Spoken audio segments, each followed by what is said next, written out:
भाभी, ये क्या? आपने ना ठीक तरह से रसोई साफ की है और ना ही जूठे बर्तन धोए हैं। हमारे यहाँ इतनी देर तक जूठे बर्तन रखने का रिवाज नहीं है। जाइए, पहले सारा बिखरा काम समेट लीजिए, फिर आकर यहाँ भैया के साथ बैठिए। रसोई में जगह जगह तेल के दाग भी पड़े हुए हैं। ना जाने इनकी माँ ने इनको क्या सिखाया है। भाभी, आपको तो कुछ काम बराबर नहीं आता, मगर आप फिक्र मत करिए। मैं आपको मेरी तरह परफेक्ट बनाए बिना इस घर से नहीं जाने वाली, क्योंकि ये घर अब आपको ही तो संभालना है। और आप तो मायके से कुछ सीख कर भी नहीं आई। मेरी मम्मी ने तो मुझे हर काम में परफेक्ट बना रखा है, मगर आपको भी परफेक्ट बनना है। सोनल लगातार अपनी भाभी राशि से बोले जा रही थी। सोनल का इतना रूखा व्यवहार देखकर राशि की आंखों से दनादन आंसू गिर पड़े। अभी राशि और विपुल की शादी को केवल 1 महीना ही हुआ था। आज इतवार था, इसलिए विपुल की ऑफिस की छुट्टी थी।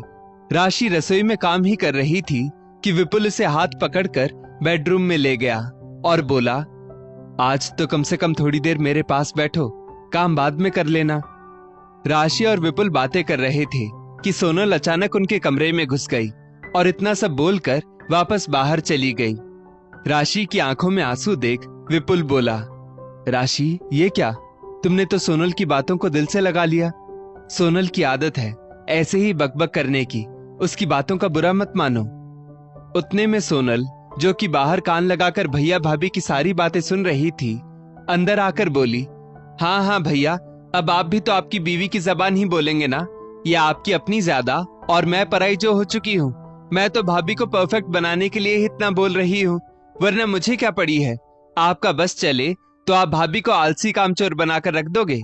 इसलिए तो मेरे बारे में उल्टा सीधा बोल रहे हो भाभी से, ताकि भाभी मेरी कोई बात ना माने। अब विपुल से भी रहा नहीं गया। वो गुस्से में बोला, सोनल, तुमने तुम्हारी भाभी को रुला दिया, मगर फिर भी तुम्हें चैन नहीं पड़ रहा, जो बाहर खड़ी होकर हमारी बातें सुन रही थी। ज्यादा बड़ी बनने की कोशिश मत करो। राशि बात को बढ़ाना नहीं चाहती थी, इसलिए कमरे से निकलकर रसोई में काम करने पहुंच गई। थोड़ी देर बाद सासुमा मोनिका जी रसोई में आकर चाय बनाने लगी। उतने में पीछे से सोनल आकर बोली, ये क्या भाभी, मम्मी क्यों चाय बना रही है? आप मम्मी को चाय बनाकर क्यों नहीं दे रही? राशि बोली, दीदी, वो मेरे हाथ गंदे हैं। सोनल बोली, इसीलिए कह रही थी मैं, अगर उस समय बर्तन और रसोई साफ कर दी होती तो अभी आप मम्मी को चाय बनाकर दे रही होती। समय पर काम न करने के कारण ऐसा ही होता है। राशि बोली, दीदी, आप भी तो मम्मी को चाय बनाकर दे सकती हैं, इससे मुझे भी थोड़ी मदद मिल जाएगी।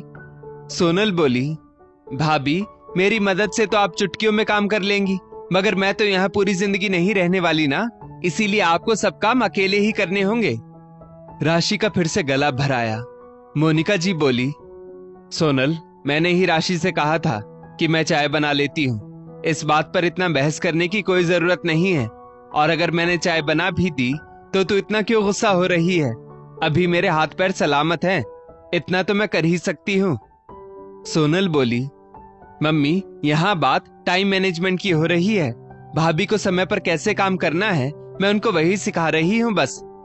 मोनिका जी अपनी चाय लेकर हॉल में आई और सोनल को बुलाकर बोली, तू हर वक्त अपनी भाभी के पीछे क्यों पड़ी रहती है? तेरी भाभी ठीक ठाक काम कर लेती है, उसे बार बार यूं टोका मत कर। सोनल बोली, मम्मी, मैं तो चाहती हूँ कि वो भी मेरी तरह हर काम में परफेक्ट बन जाए, ताकि आगे जाकर आपको कोई तकलीफ ना हो। मोनिका जी बोली, सोनल, हर किसी के काम करने का अपना एक अलग तरीका होता है, इसलिए तू उसे सुनाया मत कर, मुझे अच्छा नहीं लगता। माँ की बातें सुनकर सोनल को और गुस्सा आ गया। वो तिलमिलाकर अपने कमरे में चली गई। दूसरे दिन भी सोनल किसी न किसी बात पर राशि को टोक रही थी।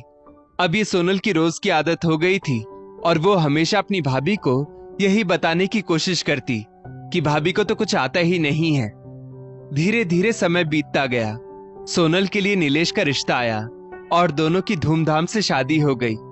जब सोनल ने ससुराल में पहली बार रसोई में सूजी का हलवा बनाया तो उसकी सास कांता जी हलवे का कलर देखकर बोली, बहू, हलवा तुमने पानी डालकर बनाया है क्या?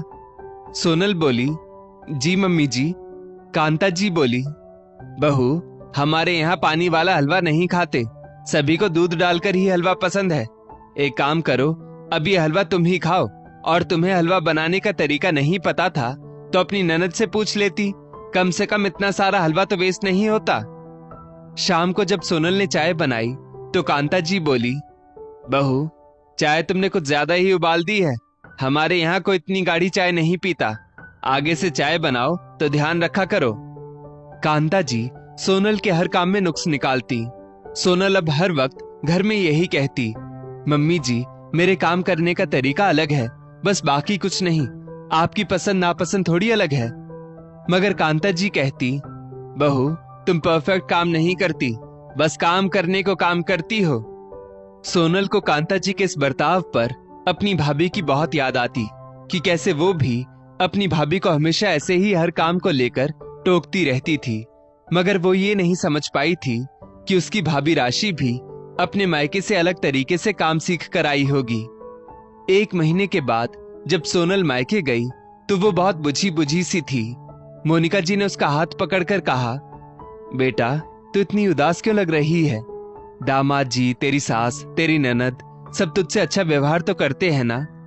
सोनल बोली, मम्मी, तुम्हारे दामाद जी तो बहुत अच्छे हैं, मगर मेरी सास को मेरा एक भी काम पसंद नहीं आता। मैं सोचती थी कि मैं हर काम में परफेक्ट हूँ, पर मुझे वहां जाकर पता चला कि मेरे ससुराल वालों के काम करने के तरीके मुझसे बहुत अलग हैं। वो लोग मुझे बात बात पर टोक देते हैं और मेरी कोई सफाई भी नहीं सुनते। तब मुझे बहुत बुरा लगता है। ये कहते कहते सोनल की आंखों में आंसू डबडबा गए। मोनिका जी बोली, बेटा, ये तो हर लड़की के साथ होता है, क्योंकि उनके मायके में काम करने का तरीका अलग होता है और ससुराल में अलग। इसीलिए कभी भी घर की बहू को काम के लिए कुछ भी टोका टाकी नहीं करनी चाहिए। आखिर वो अलग माहौल, अलग परिवेश से आई हुई होती है, तो उसके काम करने के तरीके भी अलग होंगे। ये बात ससुराल वालों को समझनी चाहिए।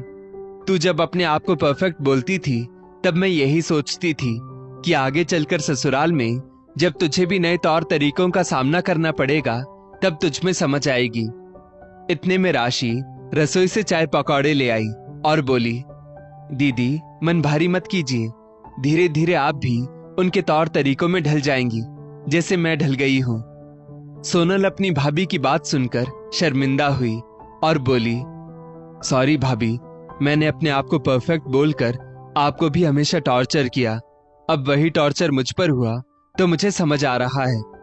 राशि सोनल को गले लगाते हुए बोली, दीदी, बस आप मेरी तरह धैर्य रखना, धीरे धीरे सब सही हो जाएगा।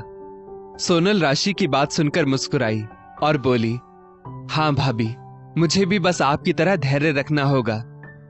दोस्तों, हर किसी के काम करने का तरीका अलग होता है। इंसान की शैली और परिस्थिति को बिना जज किए उसे समझने का प्रयास करें, क्योंकि समय के साथ हर कोई सीख रहा होता है, कोई भी परफेक्ट नहीं होता।